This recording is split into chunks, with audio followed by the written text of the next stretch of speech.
બેન રંજનબેનને ફરી એકવાર ભારતીય જનતા પાર્ટીની ટિકિટ જાહેર થઈ છે. મહિલા તરીકે હંમેશા છેલ્લા 10 વર્ષથી એ પોતે સાંસદ છે. એમનું સન્માન કરીને ઇવન ગઈકાલે સાંજે પણ શ્રી રામનો પટ્ટો પહેરાવીને મેં એમને આદર આપ્યું છે.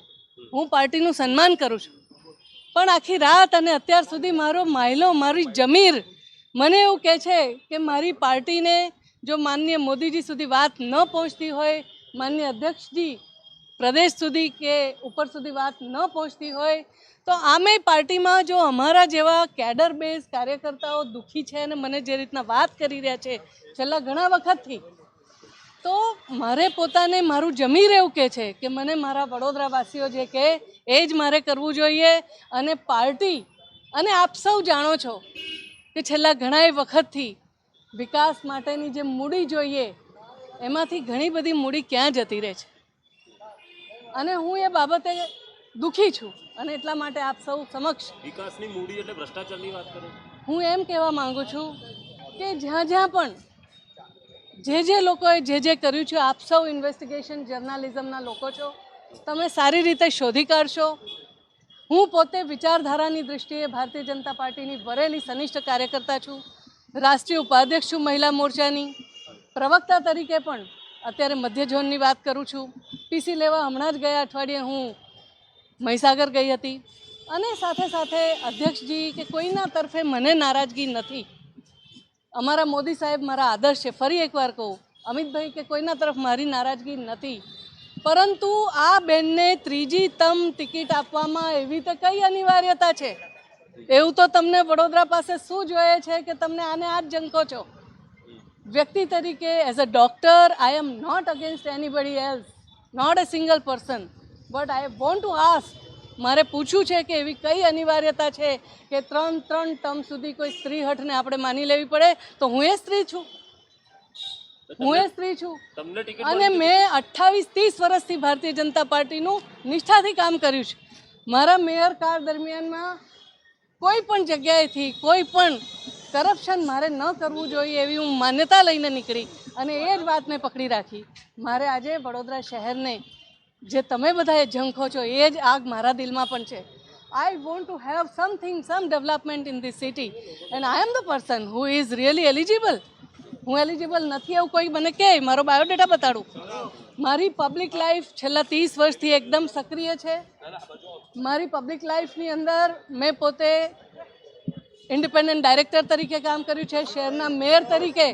આપમાંથી ઘણા બધા લોકો મિત્રો મને કહે છે કે મેં સારામાં સારી રીતે કામ કર્યું છે, નિષ્ઠાથી કામ કર્યું છે. દરરોજ હું શીખું છું, દરરોજ હું શીખું છું. હું ફરી કહીશ તમને, ફરી કહીશ, ચિંતા ના કરો. I am here only, I will not go away, don't worry. મારે નિષ્ઠાથી કામ કરતી પાર્ટીના લોકોને ફરી એકવાર આવી રીતના જબરજસ્તી ન થાય, માથે લાવીને ના નાખી દેવાય, એટલા માટે મારે વિસલ બ્લોઅર બનવું છે. મને ખબર છે કે આ એક સુસાઇડ છે. અત્યારે ભારતીય જનતા પાર્ટીનો તપતો સૂરજ, સામે લોકો ના પાડે ઇલેક્શન લડવાની, and I am the one who wants to quit. I wanted to quit, that's what I inform. મેં સવારે ઇન્ફોર્મ કરી દીધું છે પાર્ટીને કે મારે ક્વિટ કરવું છે. હું આ સંજોગોમાં કામ નહીં કરું. મારું જમીર ના પાડે છે કે એ વિષય પાર્ટીનો છે, તમે એમને પૂછજો. પણ મારે અત્યારે એ જ કહેવું છે કે મારો માયલો માનતો નથી. આવનારા સમયમાં મારા વડોદરા શહેરના લોકો મને જે કહેશે હું કરવા માટે તત્પર છું. હાઈકમાન્ડને પહેલેથી જ ખબર પડી ગઈ કે તમે વિરોધ કરવાના છો કે વિધાનસભા માંગી તમને ન મળી, લોકસભા માંગી તમને ન મળી. શું માનો છો એક ડોક્ટર તરીકે, એક પૂર્વ મેયર તરીકે તમારી અવગણના થઈ પાર્ટીમાં? પાર્ટીની અવગણના કરતાં મારે એક જ વાત પૂછવી છે કે મારું કયું કેલિબર પાર્ટીને મને આગળ કરવામાં નડે છે. આઈ એમ અ પર્સન ઓફ પબ્લિક. હું પબ્લિક ડિબેટમાં તમારી સાથે દરરોજ હોઉં છું, વર્ષોથી હોઉં છું, હજારો ડિબેટ કરું છું. મેં પાર્ટીનું હંમેશા હિતની વાત કરી છે. હંમેશા પાર્ટીની આઈડિયોલોજીને વરીને દટાઈને હું બેસી રહું છું. મારે પ્રેસ કરીને કહેવું પડે કે આ પરિવારવાદ નથી. એમની બહેન તો પોતે ખૂબ સક્રિય કાર્યકર્તા છે. Is this the way I need to protect somebody who is not the eligible person? એવી તો કઈ અનિવાર્યતા છે ભાઈ? સી માય એજ્યુકેશન, સી મારી પોતાનું ડીએનએ ભાજપનું છે. હું અપક્ષમાંથી આવેલી નથી. મારી પાર્ટી, મારા પ્રદેશ અધ્યક્ષ, મારા મોદી સાહેબ કોઈની મને વિરુદ્ધ નથી. તમે રાત્રે કેસ કરાવવા બી ગયા ને આજે સવારે સસ્પેન્ડ, આ કયા પ્રકારની રણનીતિ? હું કહું છું કે મારે પોતાને મારો માયલો માનતો નથી. મારા વડોદરાના વિકાસની મને પડેલી છે. મને મારા શહેરના લોકોએ, હજારો લોકોએ કીધું કે આ બરાબર નથી જ્યોતિબેન, ક્યાં શું ટૂંકું પડે છે. મેં કીધું આજે હું છૂટી થવા તૈયાર છું. આઈડિયોલોજી મારી છે, વિચારધારા મારી છે, પણ this is it. I want to keep an end. બેન એક સવાલ એ છે, આજે જ્યોતિબેન બહાર આવ્યા છે નારાજગી લઈને, આવનાર સમયમાં બીજા લોકો પણ આવશે. વેલ, એ પાર્ટીએ ચિંતા કરવી પડશે. વડોદરા શહેરનો વિકાસનો નાણો ક્યાં ક્યાં જઈને મોલ બનાવે છે તપાસ કરવી પડશે.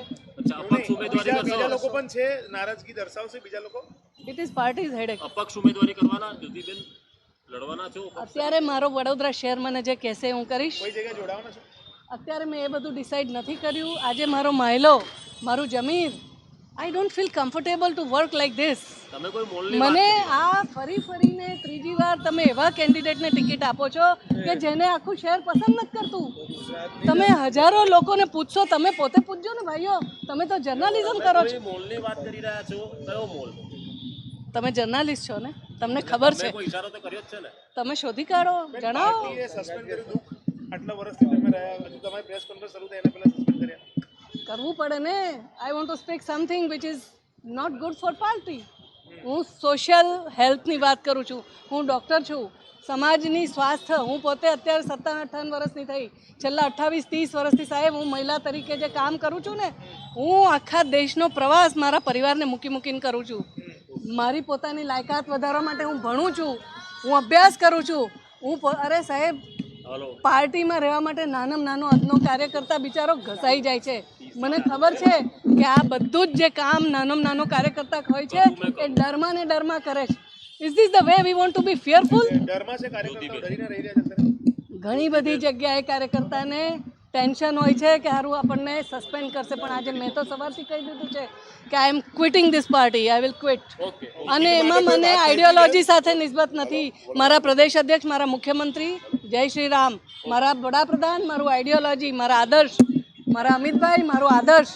પણ જ્યાં ભૂલ થઈ છે એ તમને ખબર છે હું કઈ દિશા ચિંધું છું. બહુ મોટી અને ઊંચી જગ્યાએથી આવે છે આ કનેક્શન, બહુ ઊંચી જગ્યાએથી આવે છે. સીધો ને સટ સવાલ, કોંગ્રેસ તમને ઓફર કરે છે તો એમાં જશો? એ પછીનો વિષય છે, એ પછીનો વિષય છે. Today I am not happy for this